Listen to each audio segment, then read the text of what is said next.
বুধবার রাতে কুলতলি ঝুপড়িঝড়ার বানিরধল এলাকার একটি আলা ঘর থেকে গ্রেফতার করা হয় কুলতলি গুলিকাণ্ডের মূল পাণ্ডা সাদ্দাম সর্দারকে।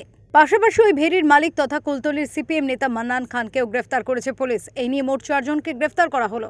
বৃহস্পতিবার সাদ্দামকে আদালতে হাজির করা হবে বলে পুলিশ সূত্রে খবর। প্রসঙ্গত, কুলতলির জলাবেরিয়া 2 গ্রাম পঞ্চায়েত এলাকা জুড়ে দীর্ঘদিন ধরে চলছিল নকল সোনার কারবার। শুধু নকল সোনা নয়, সোনার মূর্তি চুরি করে এনে এখান থেকে বিক্রিও করা হতো।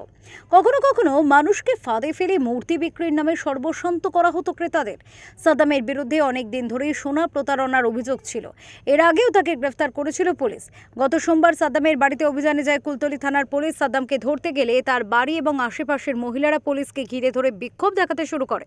সেই সুযোগে পালিয়ে যায় সাদ্দাম এবং তার ভাই সাইরুল। সাদ্দামের ভাই সাইরুল পুলিশকে নিশানা করে গুলিও চালায় বলে পুলিশ সূত্রে খবর।